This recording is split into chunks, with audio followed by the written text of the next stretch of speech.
Selamat berjumpa. Saya Pater Felix Bagi SVD dari Seminari Tinggi Santo Paulus Ledalero, dan saya adalah dosen filsafat pada STFK Ledalero sejak tahun 2004.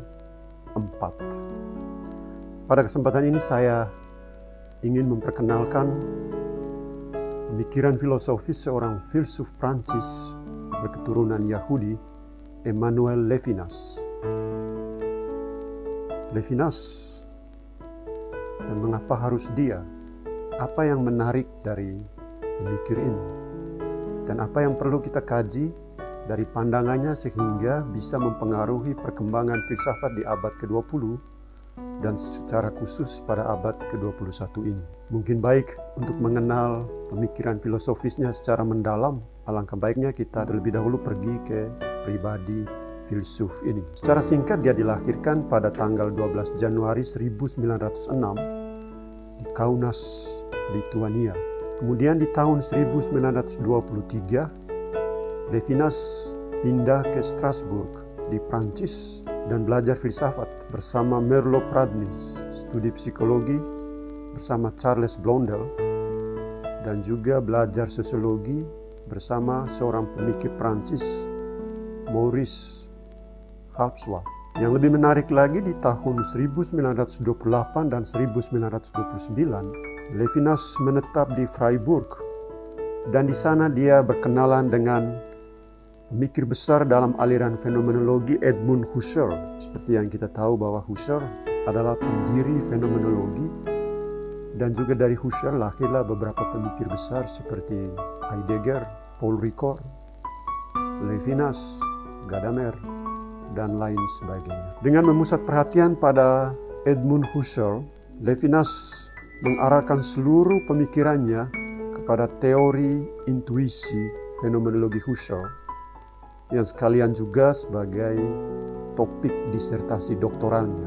Dan setelah belajar pada Husserl, Levinas juga tetap terbuka kemungkinan memperdalami filsafat René Descartes, secara khusus meditasi-meditasi yang diwariskan oleh Descartes secara filosofis, yang membuka kemungkinannya untuk mengembangkan pemikiran rasional, yang juga menjadi bagian inti dari perkembangan filsafat modern pada akhirnya.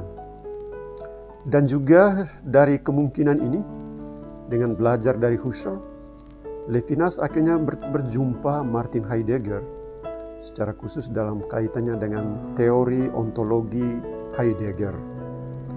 Hal yang menarik yaitu bahwa dalam perjumpaannya dengan Heidegger, dengan menggunakan kacamata pendekatan teori intuisi dari Husserl, Levinas membuka kesadarannya kepada realitas yang terjadi pada waktu itu, realitas perang di Eropa pada umumnya, secara khusus realitas penghancuran kemanusiaan di Eropa, di Jerman, hampir seluruh daratan Eropa yang disebabkan oleh perluasan Nazi. Hitler adalah seorang yang sangat bertanggung jawab atas kematian lebih dari 6 juta warga Yahudi di Eropa. Dan Levinas, dengan mempelajari teori intuisi dari Husserl dan pendalaman ontologi dari Heidegger, dia akhirnya mengerti apa artinya berada sebagai manusia, yang kemudian dia kembangkan dalam karyanya yang paling terkenal, yang dia terbitkan pada tahun 1961 dengan tema Totalité et Infini, totalitas dan ketakberhinggaan, esai tentang eksterioritas.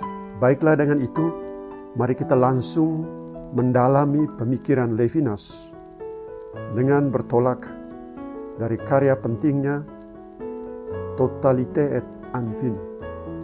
Tetapi kita tahu bahwa sebelum karya ini terbit, Levinas terlebih dahulu mendalami filsafat dalam 3 poin penting yang sekaligus menjadi pusat perhatian kita pada kesempatan ini, yaitu pendekatannya tentang teori ontologi, di mana dia berbicara tentang apa yang disebut ada dalam 3 tahap, yaitu ada anonim. Yang kedua, ada totalitas yang egoistik. Yang ketiga, ada bagi yang lain. Dan pada teori yang ketiga ini terbuka kemungkinan bagi dia berbicara tentang etika wajar. Apa itu ada anonim menurut Levinas? Secara singkat, ketika Levinas berbicara tentang ada anonim, dia berbicara tentang kondisi eksistensial yang secara umum terlebur dalam suatu situasi, dalam suatu kondisi yang disebut situasi impersonal, situasi yang anonim, situasi di mana segala sesuatu tercebur ke dalam kondisi tanpa subjek, tanpa nama.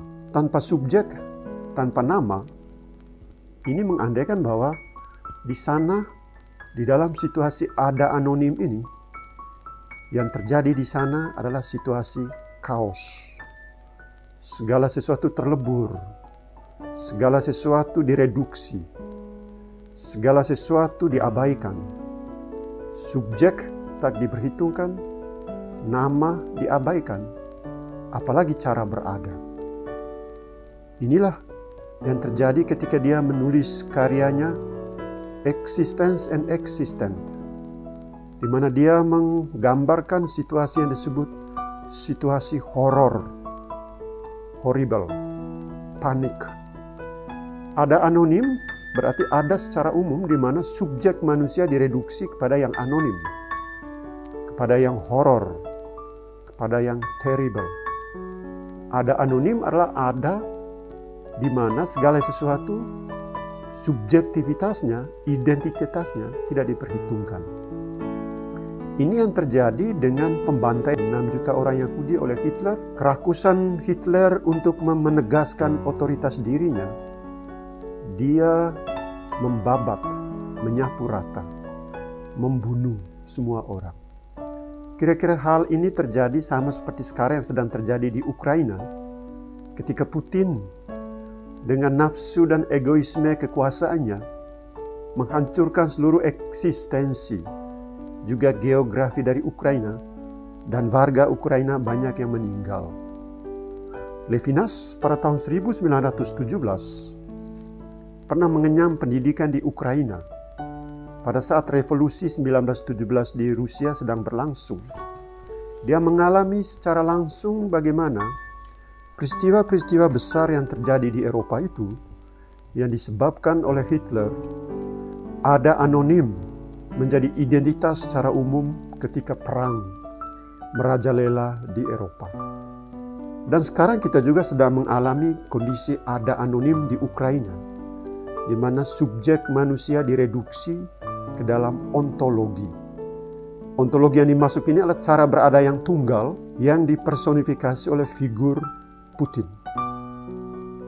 Kondisi seperti ini sebenarnya sangat lumrah ketika orang, apalagi mereka yang berada pada kekuasaan yang tunggal, yang lama, yang menegaskan jati diri mereka sebagai presiden, yang menegaskan jati diri mereka sebagai para penguasa, mereduksi segala yang lain yang dikuasai hanya ke dalam satu nama, yaitu totaliter. Putin adalah seorang yang totaliter, representasi dari Hitler. Ketika Putin menyerang Ukraina, banyak julukan diberikan kepada Putin sebagai neo-Nazi, neo-Hitler. Karena memang tindakan yang dilakukan oleh Hitler adalah mereduksi segala eksistensi manusia, orang-orang Ukraina itu, ke dalam ada anonim, tanpa subjek, tanpa nama. Poin kedua yang ingin kita jelaskan di sini adalah ada totaliter yang egoistik. Ada totaliter yang egoistik ini digambarkan sebagai subjek yang membebaskan diri dari anonimitas, tapi dia ingin menegaskan dirinya sebagai subjek yang otonom, subjek yang bebas, subjek yang dengan rasionalitasnya menganggap dirinya di atas segala-galanya. Ketika Levinas menulis karya Totalite et Infinite atau totalitas dan ketakberhinggaan, dia sebenarnya menegaskan dua tema besar yang terjadi di dunia yang digambarkan dengan term totalitas, dan yang kedua, term infinitas. Totalitas adalah subjek yang diperbesar oleh kesadaran rasional yang digambarkan oleh Descartes. Kesadaran itu menegaskan dirinya sebagai kesadaran yang diberi gambaran sebagai res cogitans. Ada berpikir, tetapi ada yang mempunyai kebenaran di dalam dirinya. Ada yang kena kekuatan rasionalitas, tidak boleh diganggu-gugat oleh kekuatan lain. Kalau memang ada kekuatan rasionalitas yang lain, itu dianggap sebagai tandingan untuk saling mereduksi, tergantung dari mana yang lebih kuat. Kalau yang lain itu lebih kuat, berarti rasionalitas ini harus diuji kembali.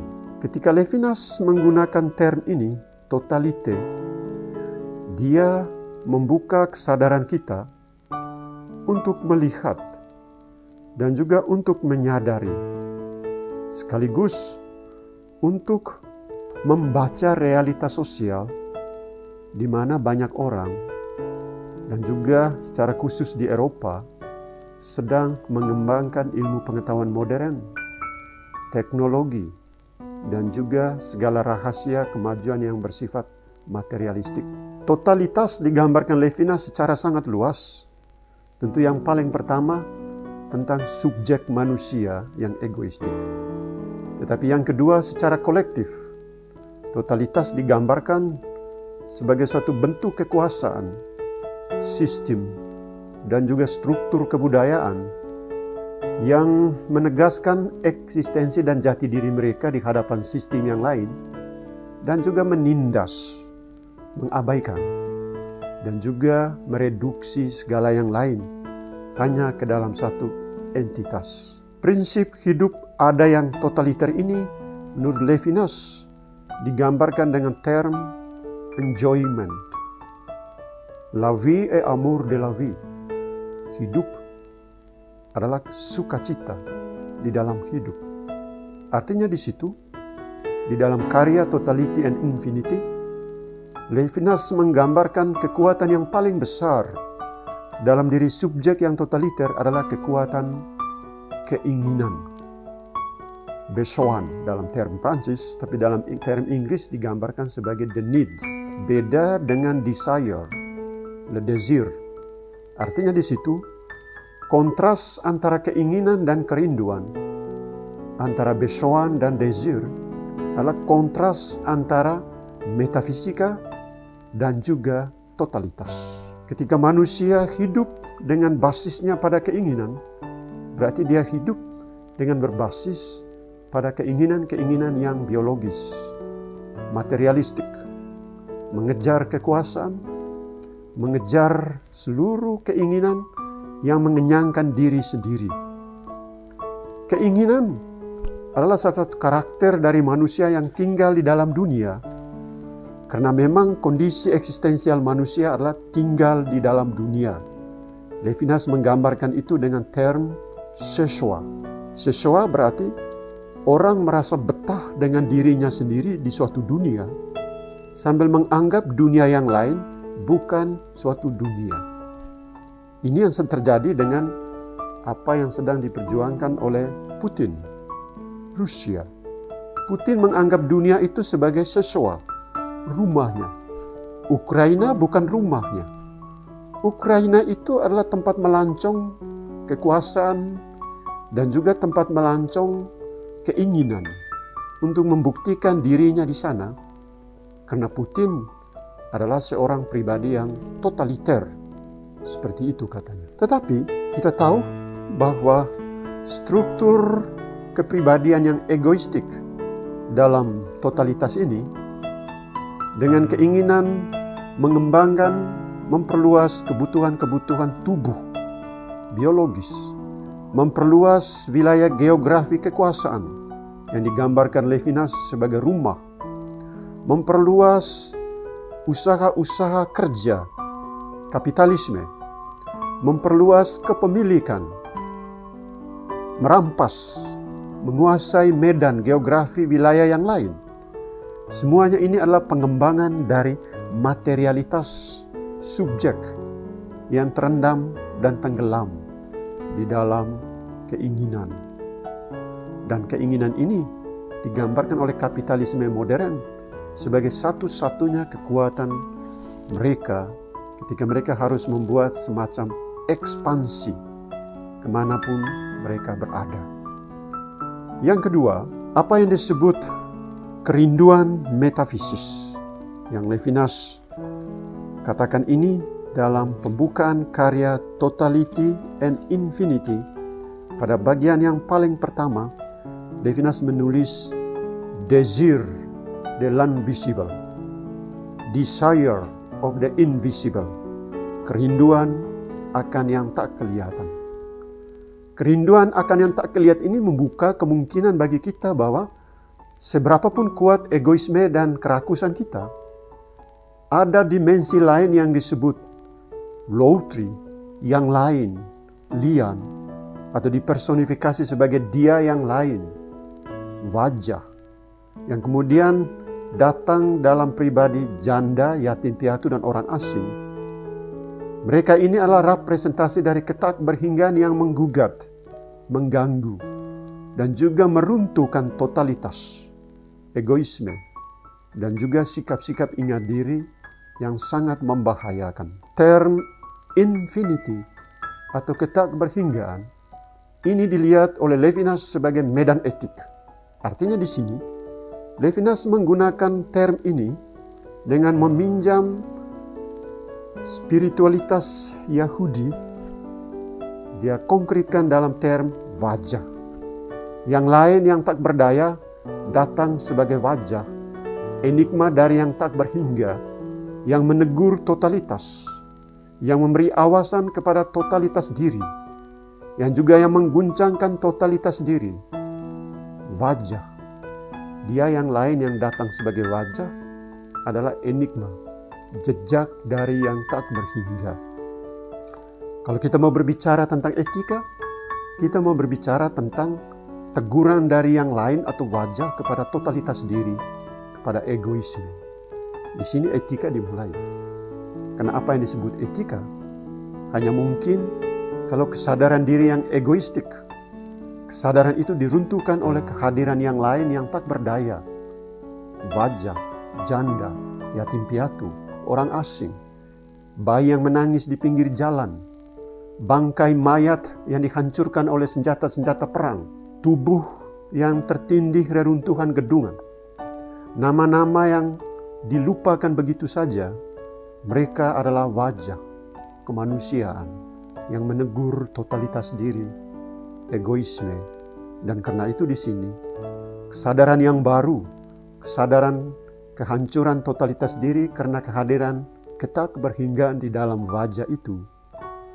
Kesadaran ini terbuka kemungkinan bagi kita untuk mulai berbicara tentang etika. Levinas tidak mendefinisikan etika, tetapi menurut Levinas, dia hanya mencari makna etika dengan membuka kesadaran terhadap realitas perang, kehancuran, menginjak-injak hak asasi manusia, pembunuhan, pemerkosaan, bayi yang menangis di pinggir jalan tanpa ayah. Semuanya ini adalah jejak dari ketakberhinggaan yang berbicara tentang kemanusiaan. Levinas pada tahun 1995 diundang oleh Paus Yohanes Paulus II ke Vatikan untuk berbicara tentang kemanusiaan universal dalam terminologi wajah. Wajahmu kucari ya Tuhan, wajahmu kucari. Tetapi dalam konteks etika, wajah Allah adalah wajah kehancuran kemanusiaan yang dihancurkan oleh totalitas, egoisme, dan kerakusan manusia yang lain, yang mereduksi segala yang lain ke dalam ada anonim. Dan penegasan tentang ada totalitas yang egoistis ini sekaligus menyadarkan kita tentang ada dimensi lain dalam hidup kita. Dimensi itu adalah transendensi. Dimensi itu adalah Allah sendiri. Dimensi itu adalah rahmat yang datang dari atas, yang lebih tinggi, yang menegur kita, yang selalu berbicara kepada kita lewat tangisan bayi di pinggir jalan, lewat bangkai mayat yang dihancurkan oleh alat-alat perang, lewat kerusakan lingkungan yang dihancurkan oleh kapitalisme, lewat segala ketakberdayaan itu. Mari kita membuka kesadaran diri kita sambil menundukkan kepala kita atas nama kemanusiaan universal seperti yang dibicarakan Levinas dan juga yang diperjuangkan oleh gereja dalam nama Caritas, ataupun yang diperjuangkan oleh kelompok agama manapun atas nama kemanusiaan. Ini semua berkenaan dengan kemanusiaan universal yang berbicara atas nama yang tak berhingga, atas nama yang transcendence, atas nama Tuhan sendiri. Sekian dan terima kasih.